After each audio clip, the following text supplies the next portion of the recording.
અક્ષરધામથી અવનીમાં જે દેહ ધારી રહ્યા, આપ્યા સુખ અપાર ભક્તજનને દિલે ધરીને દયા. કીધા ચારુ ચરિત્ર ગાન કરવા જેને કરુણા કરી, વંદુ મંગલ મૂર્તિ ઉરધરી સર્વોપરી શ્રી હરિ. જેના દિવ્ય સુદિવ્ય જે ચરિતમાં વિલસી હરિ તોર્યા, સંબંધે થઈ શૂન્ય જે વિચરતા દાસત્વ ધારી રહ્યા. આપે અક્ષર સુખ ભક્તજનને સુહૃદ બની સર્વદા, એવા સ્વામી પ્રબોધ દાસ ગુરુને ભૂલકા સહુ સેવતા. સજાનંદ સ્વામી મહારાજની જય. ગુરુ હરિ હરિપ્રસાદ સ્વામીજી મહારાજની જય. પ્રગટ ગુરુ હરિ પ્રબોધ સ્વામીજી મહારાજની જય. હરિપ્રબોધમ પરિવારની જય જય જય. હરિપ્રબોધમ અમૃત મહોત્સવની જય જય જય. દાસના દાસ થવાની જય જય જય. 3 જાન્યુઆરી આપણે આ મંદિરમાં મૂર્તિ પ્રતિષ્ઠા ગુરુ હરિપ્રબોધ સ્વામીજીએ કરી. 6 જાન્યુઆરીએ ગુરુ હરિ ઓસ્ટ્રેલિયા ન્યૂઝીલેન્ડ બાજુની યાત્રાએ પધાર્યા અને આજે 29મી માર્ચ છે, રાત્રે 12:30 વાગે. અત્યારે રાઈટ નાવ બેંકોકમાં સભા ચાલી રહી છે. હવે કદાચ પૂરી થવા આવી હશે. અને અહીંના ટાઈમ પ્રમાણે જ સભામાંથી ડાયરેક્ટ એરપોર્ટ પર જવાના અને પછી ત્યાંથી ડાયરેક્ટ અમદાવાદ આવવાના.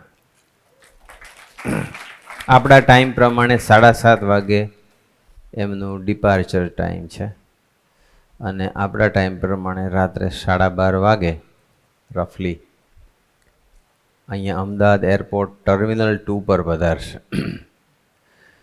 તો બધા જ ભક્તોને દર્શનાર્થી 3 મહિના થઈ ગયા એટલે નેચરલ છે, આપણને એવું હોય કે ગુરુ હરિના દર્શન કરી લઈએ.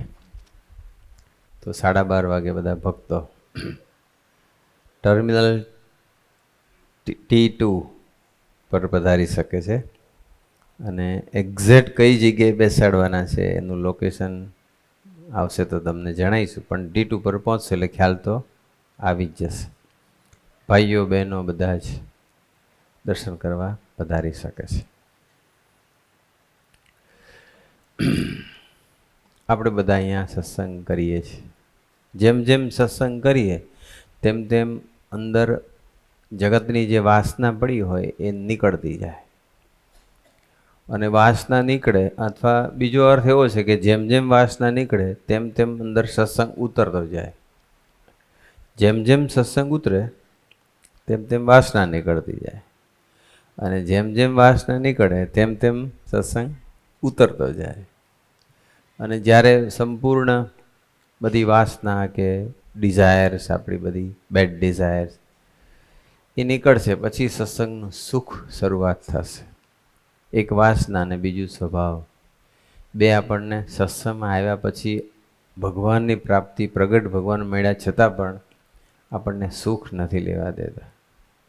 એટલે દિવસે દિવસે ભગવાન સ્વામિનારાયણે વચનાત્મા લખ્યું છે કે વર્ષો વર્ષ દર વર્ષે જોવું તમારે કે ગયા વર્ષે મારા હૈયામાં જગતની આટલી વાસના હતી તો હવે કંઈક ઘટી કે નહીં. એકી સાથે ના નીકળે, પણ દર વર્ષે ધીમે ધીમે ધીમે ધીમે એ વૃત્તિ કે વાસના અને સ્વભાવ ઘટવાય. અને જો અંદર ભરેલું જ હશે બધું વાસના તો સુખ નહીં આવે. એક બ્રાહ્મણ હતા અને એને જમવાનું નોતરું આવ્યું. 10 ગામ જવાનું હતું દૂર અને નોતરું હતું. નીકળ્યા. હવે 10 ગામ હતું એટલે ચાલીને જવાનું પાછું, એટલે રસ્તામાં પાછી ભૂખ તો લાગે, એટલે થોડું કંઈક લઈ લેવું પડે ને. એટલે એને ચણાની કોથળી લઈ લીધી સાથે કે ભૂખ લાગે તારે ચણા ખારા પેલા મીઠાવાળા, આમ થોડાક આમ ઇરરેઝિસ્ટેબલ ટાઈપના કે એકવાર ચાલુ કરો એટલે પછી. અને પછી નીકળ્યા. જ્યાં સુધી ભૂખ ન લાગી ત્યાં સુધી તો ચાલ્યા. પછી ભૂખ લાગી, એમ તો ખાવું. એટલે ચણાનો એક ફાંકો માર્યો અને ચણા પાછા સરસ હતા બધા, કરકા અને આમ ટેસ્ટી, સોલ્ટેડ. એટલે એને મજા આવી. એટલે થોડાક હજુ ખાઓ. સારી એવી મોટી કોથળી લીધી હતી કે નક્કી નહીં તે અંદરથી એમ પછી એવું થયા કરે, હજુ થોડુંક એકાદ લઈ લો, હજુ થોડું લો, હજુ થોડું લો. ઘણા ખારી સિંગ ખાય ને તો પછી ચાલુ રહે. એમાંના ચણા ચાલુ છે, બાકી પોટલી ખાઈ ગયા અને પાછું ચાલવાનું. એટલે અને પાછા ચણા અને પાછા મીઠાવાળા અને શેકેલા. એટલે તરસ લાગી. 12 વાગે પહોંચવાનું હતું પણ તરસ એવી લાગી એટલે, કારણ કે ચણા ખાધા એટલે પછી આખો લોટો ભરીને પાણી પી ગયા. એટલે ચણા બધા પૂરા કર્યા, આખો લોટો પાણી, અને પછી જે પેટ ભારે થયું, બ્લોટિંગ થઈ ગયું, આમ મોટું પેટ એવું ફૂલી ગયું. અને પછી ભાઈ પહોંચ્યા તો ખરા. અને પછી જ્યાં આમ પીરસાયું તો એવા ઘીના લચપતા લાડુ હતા. 4 લાડુ મૂકી દીધા એક પહેલી જ વખતમાં, અને આમ ઘી એમ અંદરથી એમ નીતર્યા. એટલે એને પણ બીજી બાજુ પેટ એવું મોટું થઈ ગયું હતું, એવું મોટું ફૂલી ગયું હતું. ચણા ઉપર પાણી બરાબર પીધું તે ફૂલી ગયું, આખું બ્લોટિંગ થઈ જાય ને પેલું. અને એક બાજુ લાડુ જોવે, લાડુ જોતા, ને બીજી બાજુ એટલું બધું ભર્યું હતું કે લાડુ ખાઈ જ ના શકાય. અને પછી તો પેટ ઉપર ટપલી મારે, હાય ચણા, તે મારા લાડવા જવા દીધા કે હવે ચણા તો બિચારા થોડો એનો વાંક છે, તમે ઠપકાઈ રહ્યા. એનું લાડુ ગયા, ખાઈ જ ના હાક્યો. એટલું બધું પેટ ભારે થઈ ગયું હતું, કારણ કે બધું ખાધું ને પીધું. એટલે એમ પછી એને લાડુ જે લચપસતા ચોખ્ખા ઘીના લાડુનું સુખ આવ્યું નહીં. એમ હૈયાની અંદર જગતની વાસના દાબીને ભરી હશે તો લચપતતા લાડુ જેવા સત્સંગનું સુખ આવશે નહીં. એટલે બધું ધ્યાન રાખવું પડે. ખાવાની વાસના થઈ ગઈ ને એક જાતની, આ ખાવું છે ને આ જોવું છે. ઘણાને એમ થાય કે મારે જોવું જ છે, ઘણાને એમ થાય કે મારે ખાવું જ છે, ઘણાને થાય કે મારે ફરવું જ છે. બધી કેટલી વાસના, બધી એનો કોઈ અંત આવે તેવો છે. વિષયનો ખાડો કોઈ દિવસ પૂરા એમ છે જ નહીં. પાછા વળતા શીખવું પડે. તમે કોઈ પણ વસ્તુ ખાઓ, માનો કે પીઝા ખાધા કે કંઈ પણ બીજી આઈટમ ખાધી, સબવે કે વોટ એવર, જે તમને ખાશો ત્યારે આમ લાગશે મજા આવી. પછી થોડાક દિવસો થશે ને આમ મોટો થોડો ગેપ પડશે, અરે યાર બહુ દિવસથી ખાધા નથી, ફરી ખાવા પડશે. કોઈ દિવસ તૃપ્ત થયા? તૃપ્તિ નથી કોણ લાવવા દેતું? વાસના. એટલે આપણે બધાએ થોડી ધીમે જગતની વાસના ઘટાડવી જોઈએ અને ભગવાન પ્રત્યેની વાસના વધારવી જોઈએ. જેટલો મહિમા સમજાશે એટલી ભગવાન પ્રત્યેની વાસના વધશે, અને જેટલો સાંખ્યનો વિચાર કરશું એટલી જગતની વાસના ઘટશે. સાંખ્યનો ને મહિમાનો બંનેનો વિચાર કરવો પડે. એટલે આપણે સત્સંગ કરીએ છીએ. કાલે અમે વિરાટનગર ગયા હતા ત્યારે વાત કરી હતી, પ્રસંગ તમે સાંભળેલો છે કે સત્સંગ કરીએ ને ઘણાને એવું થાય ખરું, સત્સંગ કરીએ છીએ ને સારું સ્ટાર્ટ કર્યું ને સારું દુઃખ આવ્યું, પ્રોબ્લેમ છે, એવા પ્રસંગો બને છે. એક ચોર હતા, 4 ચોર હતા. એમાં એક ચોર થોડોક રિલિજિયસ માઇન્ડેડ હતો, થોડોક ધાર્મિક.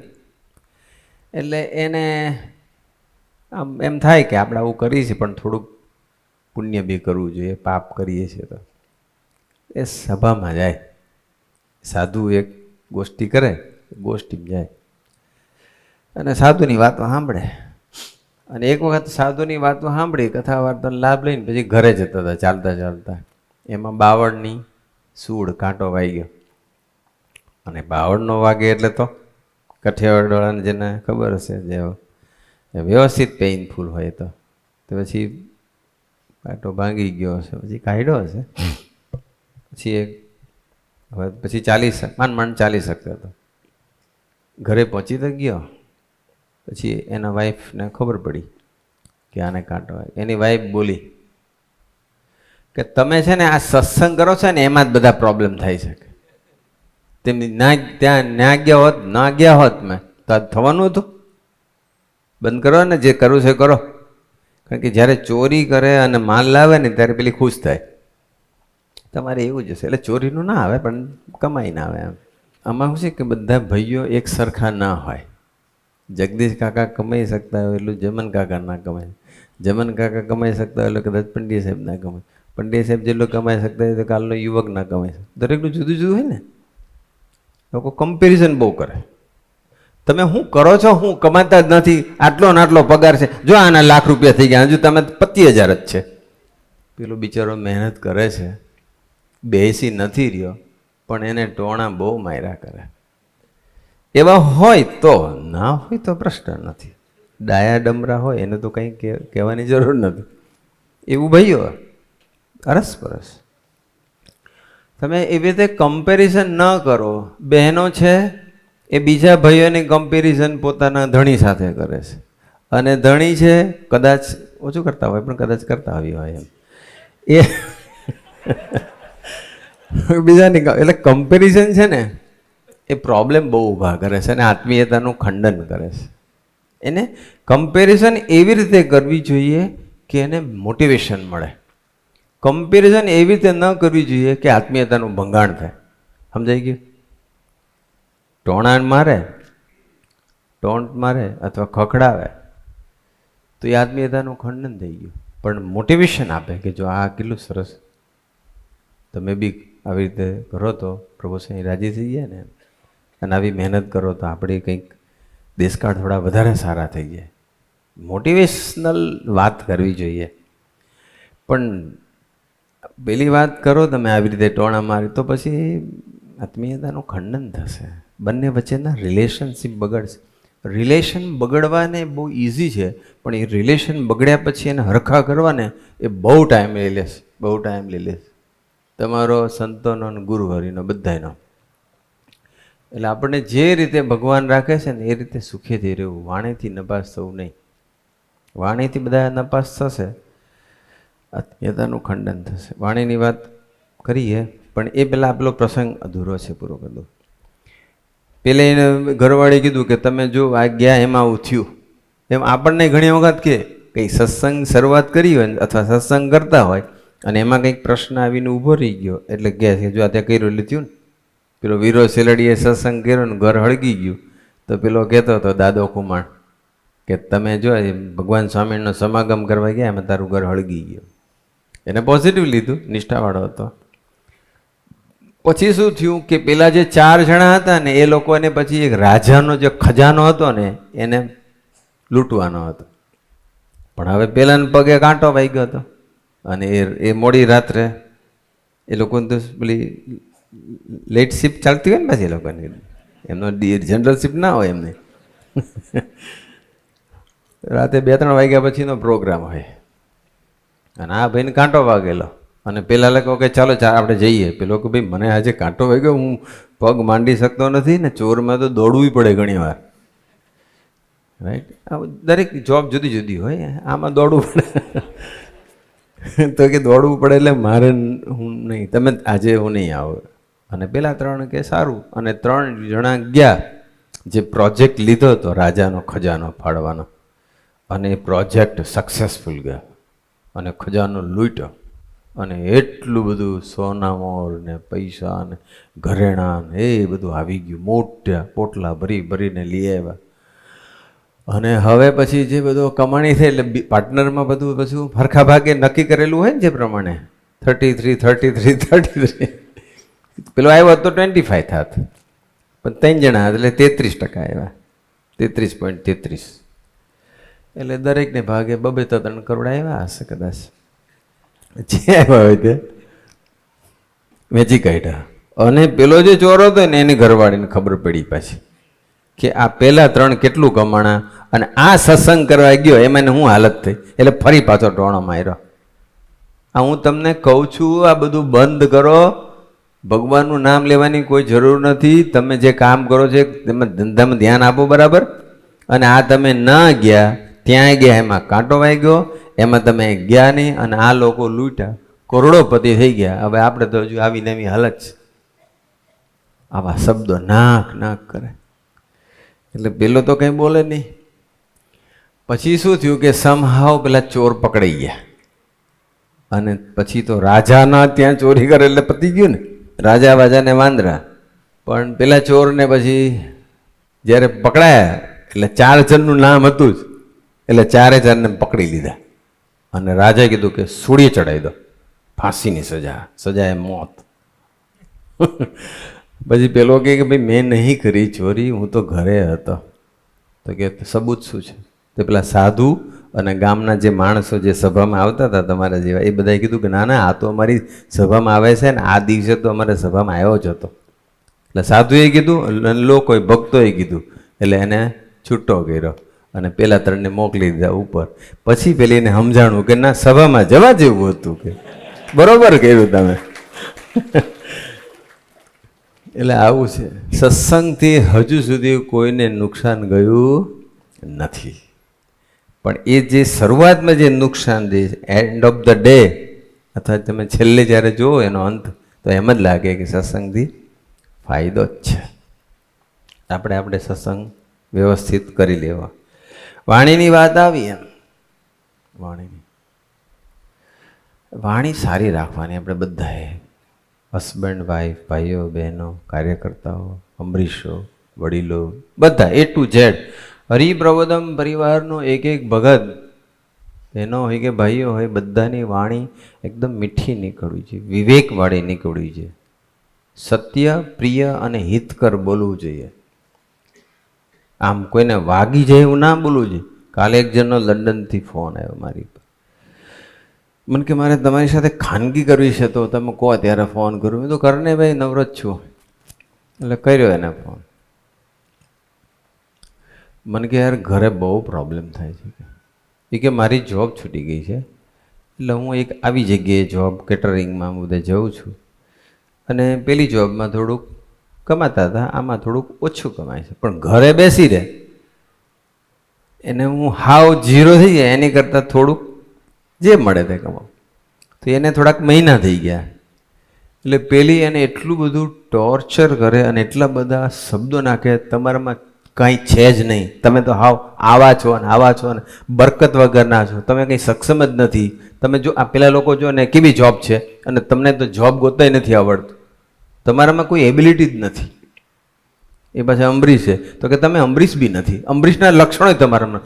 રોજ ઉઠીને કચ કચ કચ. પેલો કે હું ખરેખર થાકી ગયો છું, શું કરવું? આમ કેમ આમ ચીરી નાખે ને એવું બોલે છે. આશા રાખું કે અમદાવાદમાં ચીરવાના પ્રોગ્રામ ના થાય. બંને બાજુ હો, રસપરસ. બહેનો ભાઈઓને ટોન્ટ ના મારે અને ભાઈઓ બહેનો ઉપર દાદાગીરી ના કરે. એ ઘણા દાદાગીરી કરે એને ઘરવાળી ઉપર. જોકે હવે તો દાદાગીરી કરી શકે એવું બહુ રહ્યું નહીં જાય, છતાંય થોડીક થતી છે. પણ આપણે બધાએ વાણી સારી રાખવી. પછી પેલું નહીં કરવાનું. પાછું ઘણા બોલે નહીં ત્યાં સુધી સારું, અને જો બોલે તો 12 વર્ષે બાવો બોલ્યો. એ ખબર છે તમને? એક બાવો હતો અને મૌન, એકદમ મૌન રાખે, કશું બોલે જ નહીં. એટલે પછી લોકોએ એને કીધું કે બાવાજી આ 12 વર્ષ થઈ ગયા, હવે તમે કંઈક બોલો તો સારું, કંઈક આશીર્વાદ આપો, બોલીને આશીર્વાદ આપો તમે. એટલે બાવો જ્યાં સુધી નહોતો બોલતો ને ત્યાં સુધી બધાને ગુણ તો રહેતો હતો કે હો મૌન રાખે. પણ જ્યારે 12 વર્ષે બાવાને કીધું ને કે હવે તમે બોલો, તો બાવો બોલ્યો કે જાઓ, કે ઓ દુકાળ પડેગા. કે અલા ભાઈ આ તે કે તું તો એને કહેતા ના બોલવા દીધું તો સારું હતું. હવે દુકાળ આશીર્વાદ કહેવાય કે આ શ્રાપ કહેવાય? એટલે એની કરતાં મૌન રાખવું સારું. એટલે આપણે બધાએ સ્વામીજી કહે છે ને કે વાણી એ આપણા આત્માનું દર્શન છે. કોઈ પણ વ્યક્તિ જે બોલે છે ને, આપણી એક છે ને આંધળો માણસ હતો અને રોડની વચ્ચે બેસી ગયો, બેઠો હતો, આંધળો, ટોટલી બ્લાઇન્ડ, સુરદાસ. અને ત્યાંથી પછી છે ને રાજાની સવારી પસાર થવાની હતી. એટલે સૌથી પહેલાં આગળ બધા સિપાહીઓ આવી ગયા. સિપાહીઓ આવ્યા એટલે એ સિપાહીઓએ, પેલો તો આંધળો, એને દેખાતું નથી, ખાલી એને સંભળાય છે, દેખાતું નથી કોણ છે. એમ મેસેજ આવ્યો દોંગાનો, 7:15 જમવાનું થશે. ના થાય કે તોય વાંધો નથી, આપણે આમ એકાદશી જ છે ને, ચિંતા નહીં. ફરાળી બનાવ્યું છે ને, જોજો એકાદશી પડાવજો પાછા. આજે એકાદશી 7:15, વાંધો નહીં. શું વાત ચાલતી હતી? પેલો આંધળો બેઠો હતો અને પેલો સિપાહી, ઓ આંધળા ઊભો થા, અહીંયા રાજા આવે છે, કે ખસી જા કે. એટલે હા ગોલા, રાજાને આવવા દે, એમ એવું કંઈક બોલ્યા પેલો આંધળો. ટૂંકમાં સિપાહીને એવું કીધું કે વાંધો નહીં, રાજાને આવવા દે. એને ખ્યાલ આવી ગયો કે આ સિપાહી છે. અને થોડી વાર પછી અને પછી દીવાન આવ્યો. દીવાન કે સુરદાસ, રાજા આવે છે તો છે જગ્યા કરો. એટલે સમજણ પડી ગઈ કે આ થોડી ભાષા સારી છે, આ દીવાન હોવો જોઈએ. તો કે હા દીવાન સાહેબ કે. અને પછી થોડીક વાર થઈ એટલે રાજા સ્વયં આવ્યો. રાજા આવ્યો, કેમ છો સુરદાસ? એટલે ખબર પડી ગઈ કે રાજા આવ્યા. જેવી વ્યક્તિ એવી એની વાણી, જેવું આત્માનું સ્ટેટસ. સિપાહીની વાણી રફ નીકળી, દીવાની વાણી નોર્મલ નીકળી અને રાજાની વાણી મીઠી નીકળી.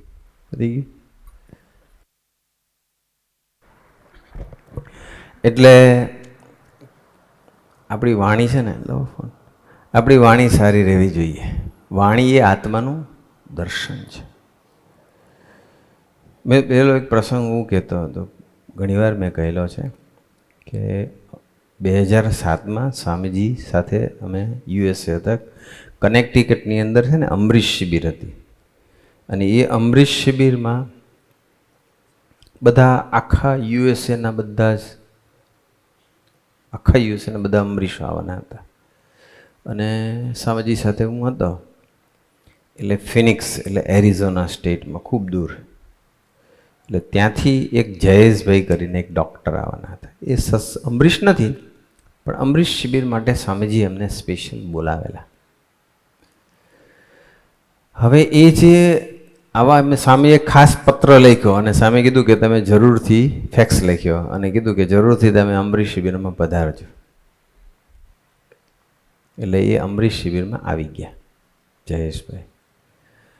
અમરીશ શિબિરને અમને અંદર બેઠા, સ્વામીજીએ કીધું હતું એટલે લાભ લીધો. અને અમરીશ શિબિર પૂરી થઈ અને પછી એ નીકળવાના હતા. એટલે સ્વામીજીને પગે લાગવા આવ્યા. નીકળતા પહેલાં સ્વામીજીને પગે લાગતા હતા ત્યારે એને વાત કરી, એનો પ્રસંગ કીધો. એને એની વાત કરી કે જો તમને એની પહેલાં એક બીજો એક પ્રસંગ કીધો કે સ્વામીજી એક વખત બહાર બેઠા હતા, અંદિર દેશની બહાર. સુરજ સ્વામી જોડે હતા. સ્વામીજી ખુરશી પર બિરાજમાન હતા. એમાં એક હરિભગત, એનું નામ નથી દેતો અને તમે ઓળખો બી નહીં, એની વાત સુરજ સ્વામી કરતા હતા. એટલે ત્યાં સમયો નજીક આવતો હતો, એક સમય હતો નજીક આવતો હતો. અને પછી એ હરિભક્તનું નામ દઈને સુરજે કીધું કે એમના કાકીધામમાં ગયા. કાકીધામમાં ગયા એટલે એમના બાએ એવું કીધું, મધરે, કે કાકીધામમાં ગયા છે એટલે તમે સમયમાં જવાનું નથી, આવા પ્રસંગે સમયમાં ના જવાય. કાકીને એવો કોઈ સત્સંગ કે વિચિકાસ એવું નહોતું. એટલે બાએ ના પાડી કે કાકીધામમાં ગયા છે. એટલે પેલો ભગત જે હતો એ એવું કે એની બાને કે હું તો સમયામાં જવાનો જ છું, આ તો કાકી ધામમાં ગઈ, પણ જો તુંય ધામમાં ગયો હોત ને તોય હું તો સમયામાં જવાનો જ હતો. તાલી પાડી તમે અમુક જણે ધીમેથી સમજાણું નહીં એટલે તાલી. એને પછી કીધું સ્વામીજીને ખબર પડી. સ્વામી કે ક્યાં છે બોલાવો કે એને. જે હરિભક્ત એવું બોલ્યા, જે સુરત સાંઈ વાત કરી એમ બોલાયા. અને પછી પેલો આવ્યો ભગત, નજીક જ હશે, બોલાય, આવી ગયા. અને સ્વામીજી 2 લાફા મારી દીધા. સાંઈ કે શું જ નહીં પડતી, વાણી સારી રાખ તારી, આવું બોલાતું હશે કે કાકી મરી ગઈ, ધામમાં ગઈ, તું જ ગઈ હોત તોય હું તો જવાનો જ હતો, એવું ના બોલાય. તારે એવું કહેવું જોઈએ કે કાકી ધામમાં ગઈ, પણ હું કોઈ એવા કોઈ લગ્ન પ્રસંગમાં નહીં જતો, હું તો પ્રભુના પ્રસંગમાં જાઉં છું. અને હું પ્રભુના પ્રસંગમાં જઈશ અને પ્રાર્થના કરીશ તો કાકીનું રૂડું થશે, એવું કીધું કેવું જોઈએ. અને એવું કહે તો બા તૈયાર બી થઈ જાય, તને છૂટ બી આપે. પણ તું આવી ભાષા વાત કાઢે એ ઠીક નહીં. એટલે આવી વાણી આપણને સ્વામીજીને નહીં ગમતી, પ્રબોધ સ્વામીજીને નહીં ગમતી. આપણી વાણી સારી વાણી છે ને, આત્મીયતાની વૃદ્ધિ બી કરી આપે, અને વાણી છે ને એ આત્મીયતાનું ભંગાણ બી કરી આપે. વાણી છે એ આપણને અક્ષરધામની યાત્રા બી કરાવે, અને વાણી છે એ નરકની યાત્રા બી કરાવે. એટલે વાણી બહુ સારી રાખવાની. પેલા જયેશભાઈની વાત કરતો હતો કે જયેશભાઈ છે ને, એ જયેશભાઈ પછી છે ને સ્વામીજીને વાત કરી કે સ્વામીજી હું ફિનિક્સથી કનેક્ટિકટ આવવા માટે નીકળતો હતો, બીજે દિવસે છે ને ફાધર્સ ડે હતો, અને હું નીકળતો હતો ત્યારે મારા વાઈફ, હવે એના વાઈફને સત્સંગમાં જરા ઇન્ટરેસ્ટ નહીં, એટલે એના વાઈફે એવું કીધું કે તમારે જવાનું નથી. એમને સ્વામીજીની કોઈ એવી ખાસ એવી મહિમા નહીં, ઓળખાણ નહીં, તમારે જવાનું નથી. અને આવતીકાલે ફાધર્સ ડે છે, એટલે તમારે તમારા દીકરા જોડે રહેવાનું છે. એને એવું હોય કે મારા ફાધર્સ ડેને દિવસે મારી સાથે હોય, તમારે એની સાથે રહેવું જોઈએ. આ બાજુ સ્વામીજી એમને પત્ર લખીને ફોન કરીને કીધું હતું કે તમે ખાસ પધારજો, અને આ બાજુ કે મારા વાઈફે મને આવું કીધું. પછી હવે જુઓ, સાંભળજો, હવે આગળ શું થયું તે. હવે જો પહેલાં એમ માથાકૂટ કરી હોત, આર્ગ્યુમેન્ટ કરી હોત તો સંબંધો બગડે. કદાચ એ બળજબરીથી નીકળી ગયા હોત તો સંબંધોમાં જે તિરાડ પડે, આત્મીયતામાં તિરાડ પડે, એને પછી શાંતા કેટલા બધા દિવસો જતા રહે. અને ઘણી વખત થાય બી ખરું, અને ઘણી વખત ડિવોર્સ બી થઈ જતા હોય છે ભાષાને લઈને. એટલે એને પછી કીધું, સ્વામીજી શાંતિથી સાંભળે છે. I was next to Swamiji. અને પછી સ્વામીજી વોઝ ક્યુરિયસ કે એને શું પછી જવાબ આપ્યો. પછી એને એવું કીધું કે સ્વામીજી, પહેલાં તો સ્વામી કે મેં એને કીધું કે કાંઈ વાંધો નહીં, તું ના પાડે છે તો હું નહીં જાઉં. એટલે સીધું જ જ્યારે એની રુચિમાં ભળી જાય એટલે સીધો પારો નીચે ઉતરી જાય. એટલે એને થઈ ગયું, આ તો રેડી થઈ ગયા, મારું માની લીધું. પછી કે મેં વાત કરી, પહેલાં એમ કીધું કે તું ના પાડે છે તો હું નહીં જાઉં, કાંઈ વાંધો નહીં. પણ કે હું તને એક પ્રશ્ન, તને વાત કહેવા માગું છું. હું જે જઉં છું એ કોઈ મહેફિલમાં જાઉં છું, હું કોઈ દારૂના અડ્ડામાં જાઉં છું, કોઈ એવું સ્થાન છે કે જ્યાં ન જવું જોઈએ ત્યાં હું જઉં છું? હું તો એક ભગવાનના પવિત્ર સંતના દર્શન કરવા જાઉં છું, ભગવાન ધારક સંતના દર્શન કરવા જાઉં છું. હું કોઈ પુણ્ય કમાવા માટે જાઉં છું. તો તને નથી લાગતું કે હું આવી સારી જગ્યાએ જતો હોઉં તો તારે મને રજા આપવી જોઈએ? તું મને ના પડશે તો નહીં જવું, પણ તું મને કે હું એવા કોઈ ખરાબ જગ્યાએ જાઉં છું, સારી જગ્યાએ જાઉં છું. આટલી મીઠાશથી એને વાત કરીને તો પેલી તરત જ એગ્રી થઈ ગઈ, સારું તો તમે જાઓ. નોટ ઓનલી ધેટ, આમ એમની રીતે જાય. બાકી એ દિવસે એરપોર્ટ ઉપર એની વાઈફ એને મૂકવા આવી, જરૂરી જે કંઈ વસ્તુ કરવી આપણને એ બધું પેકિંગ કરી આપ્યું, અને મીઠાશથી રજા આપી. અને સ્વામીજી એટલા બધા રાજી થઈ ગયા, કેટલી બ્યુટિફુલ વેમાં એને ટ્રીટમેન્ટ આપી. પણ આપણામાં ઈગો ભરેલો હોય એટલે ધીરજ તો હોય નહીં, મીઠાશ તો હોય જ નહીં. એટલે પછી જય સ્વામી નારાયણ. હસબન્ડ વાઈફને ને વાઈફ હસબન્ડને પ્લીઝ તમે ટોન્ટ નહીં મારો, તમે એને ખખડાવો નહીં. જે કંઈ કહેવું હોય તે મીઠાશથી કહો બસ. જે જો આના હસબન્ડ છે એ જો કેટલો એને મારે ટાઈમ આપે, તમે મને ટાઈમ આપો તો તમે એકલા જ કાર્ય કરતા, એ કાર્ય કરતા નથી. આવી રીતે બીજાનું જોઈ જોઈને પછી ઘણી વાર કેવી વાત કરે ખબર, એ ગુણ લે છે કે શું કરે છે ખબર નહીં પડે. ઘણા એવું હોય કે ઘણા ગુણગાન ગાય, મારા હસબન્ડ તો બહુ સારા, વાસણ બી મારી સાથે ઉટકવા લાગે કે, અને હું કહીને જાઉં કે આટલું સાફસૂફ કરવાનું તો કરી નાખે.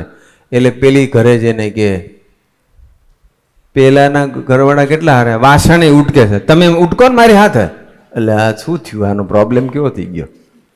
હા તો એક એક્ઝામ્પલ આપું છું, અને રિયલ સ્ટોરી છે, નામ નથી આપતો, પણ આવું બધું થતું હોય છે. એટલે આપણે પ્લીઝ તમે લોકો એક આત્મીયતાથી રહો, મીઠાશથી રહો, જેથી કરીને ઘરમાં પ્રોબ્લેમ ના થાય એમ.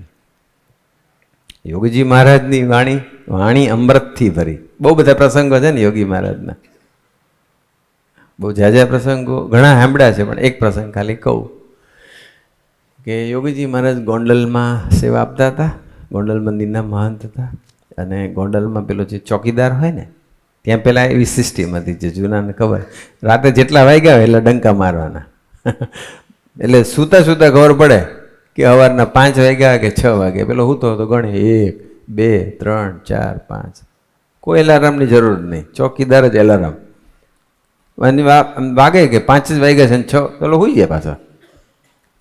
અને પછી આમ અને પહેલાંના જમાનામાં ઊંઘ તો રિઝ્યુમ સપોર્ટેડ હતી, તરત જ પછી આવી જાય.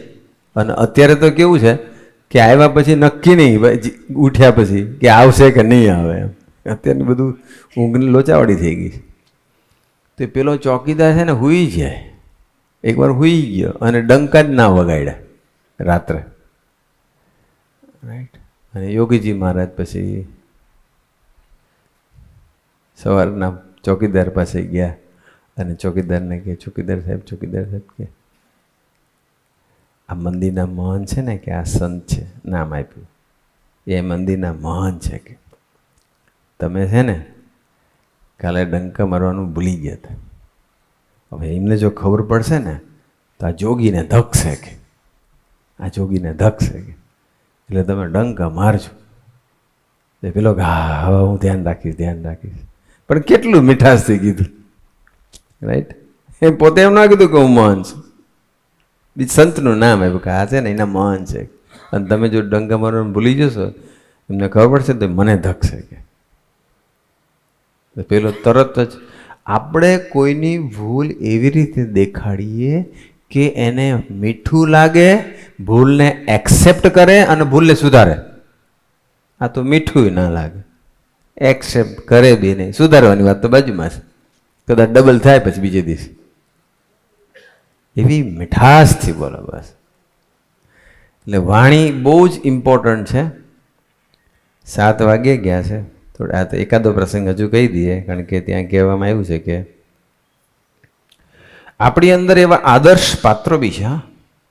ઘણા એવા આદર્શ પાત્રો છે કે જે લોકોની વાણી બહુ મીઠી હોય છે. આપણા સત્સંગની જ વાત છે, તમે જોજો, તમે સરાઉન્ડિંગમાં તમને મળી જશે. અમદાવાદમાં જ મળી જાય, બીજા પ્રદેશમાં જવાની જરૂર નહીં. ઘણા એવા મીઠા હોય છે, મીઠાશથી જ બોલવાનું. પણ ઘર વસ્તુ એવી છે ને કે હારો બહુ જબરજસ્ત ત્યાં ટેસ્ટ થઈ જાય. ત્યાં તો કોક વિરલો હોય ને એ જ નપાસ ના થાય. હસબન્ડ વાઈફ જોડે ને વાઈફ હસબન્ડ જોડે, કોક વિરલો. આપણે સ્વામીજીના પ્રભુશ્રીના દિલમાં સ્થાન લેવું છે બસ. પણ આપણી અપેક્ષા જ્યારે પૂરી નથી થતી અને આપણી રીતે જ્યારે સામેનું પાત્ર વર્તું નથી ને, ત્યારે આપણે વાણીથી નપાસ થઈ જઈએ. પછી આર્ગ્યુમેન્ટ થાય, અને આર્ગ્યુમેન્ટમાંથી બહુ લાંબી આર્ગ્યુમેન્ટ ચાલે અને પછી છટકે એટલે ધોલ ધપાટ.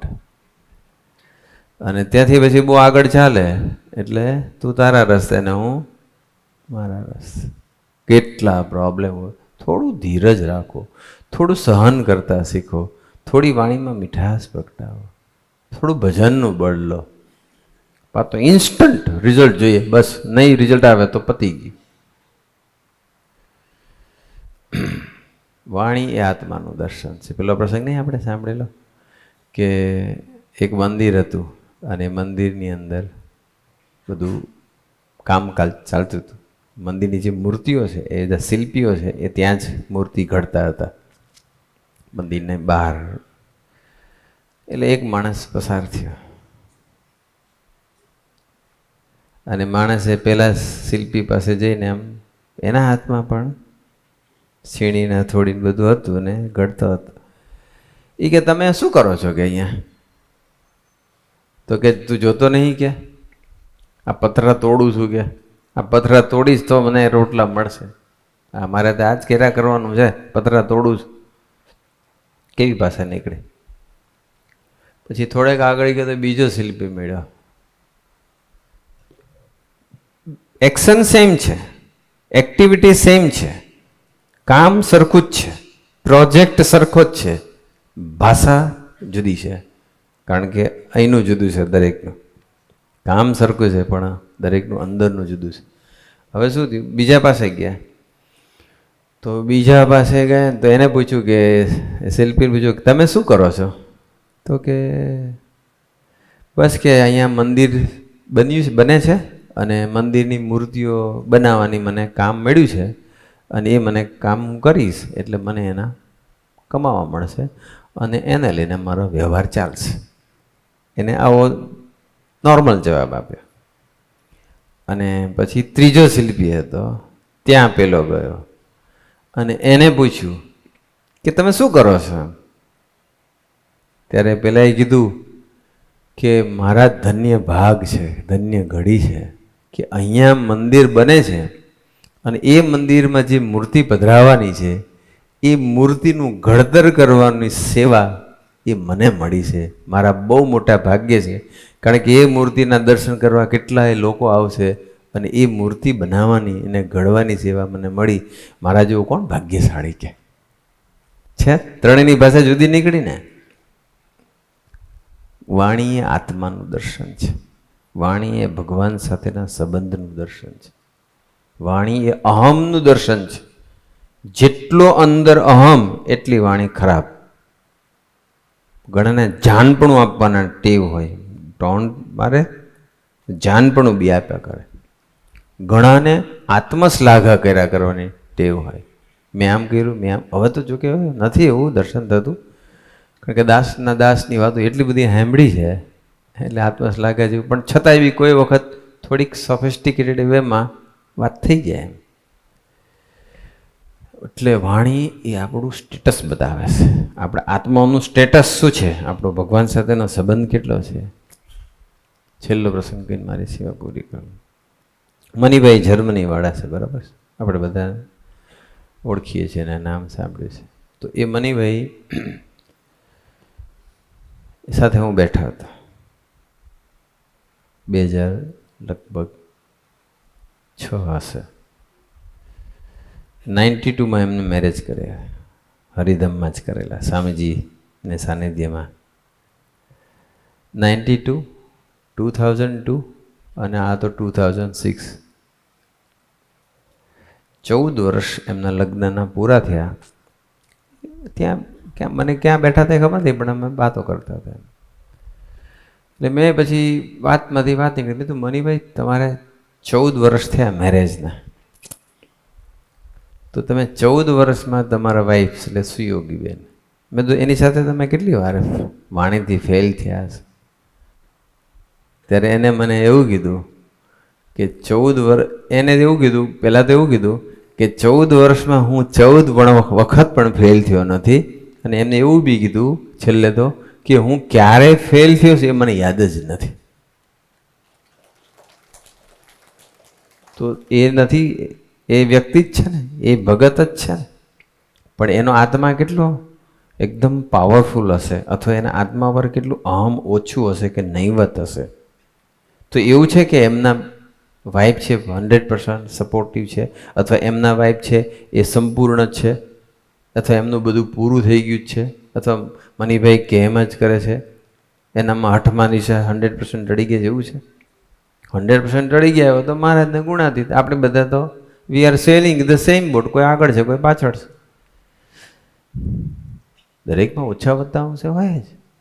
તો એવું નહોતું કે, પણ મનીભાઈ કોઈ દિવસ એમના ઘરવાળા સાથે ફેલ થાય નહીં, સ્વીકારે જ, સરળ જ વર્તે. એટલે આપણે બધાએ આજના શુભ દિવસે સંકલ્પ કરવો છે. ગુરુહરિ પધારી રહ્યા છે. પ્રભુ સ્વામીના કોઈ દર્શન કરે ને તો અનંત, હું અતિશયોક્તિ તમને લાગશે એટલે હું એ વાક્ય નહીં બોલતો, પણ એટલું દિલથી માનજો, તમે જન્મ્યા ને ત્યારથી આજ દિન સુધીના આંખથી થયેલા પાપ બધા બળીને ભસ્મ થઈ જાય એવા એ સાધુ છે. Believe me. એની વાત સાંભળીએ તો કાનના પાપ બળી જાય, એના ગુણગાન ગયે તો જીભના પાપ બળી જાય. અને તમે તો આપણે વાણીથી તો કેટલા નપાસ થતા હોય, ગુણગાન ગાયા કરવાના બસ. અને જ્યારે બી નપાસ થવાય ઘરની અંદર કે મંડળમાં, ક્યારે બી આપણે જ્યારે નપાસ થાય ને કોઈ પણ રીતે, ત્યારે સાધ્ય ભજન કરી લેવાનું બસ. અને એવું સાધ્ય ભજન કરવાનું કે એ નપાસ થવાની ફ્રીક્વન્સી ધીમે ધીમે ઓછી થતી જાય. હું એવું નહીં કહેતો કે આજે ભજન કરી લીધું એટલે જિંદગીભર નપાસ જ નહીં થવાનું. પછી પણ જે પેલા મહિનામાં 10 વખત નપાસ થતા હતા એની જગ્યાએ આપણે માનો કે 7 વખત, 6 વખત, 5 વખત, પણ આ મહિને 10 વખત ને પછી આવતા મહિને 20 વખત, તો તમારું સાધ્ય ભજન નથી. રાઈટ? એટલે તમે, અને ઘણા એવા બી છે, જળના લીટા જેવા પ્રસંગો બને છે. મોટા ભાગના અમરીશોના ઘરમાં જળમાં લીટો એટલે શું ખબર ને? જળમાં લીટો એટલે શું? રેતીમાં લીટો પાડો શું થાય? અહીંયા રોડ ઉપર લીટો પાડો માટીમાં, તો આમ લાકડીથી પાડ્યો દેખાય ને? ઘણી વાર સુધી દેખાય. હરખું કોક કરે તો થાય ને, કાં પછી કેટલી બધી ધૂળની ડંબરિયા ત્યારે હરખું થાય. અને જળમાં આમ તમે લાકડીથી આમ પાડો લીટો તો કેટલી વારમાં પછી હરખો થઈ જાય? Within couple of seconds. આમ તો 1 સેકન્ડમાં જ, પણ થોડી સેકન્ડોમાં હરખું થઈ જાય. બસ તમારે ઘરમાં ઝઘડવાની છૂટ, પણ જળના લીટા રાખવાના બસ.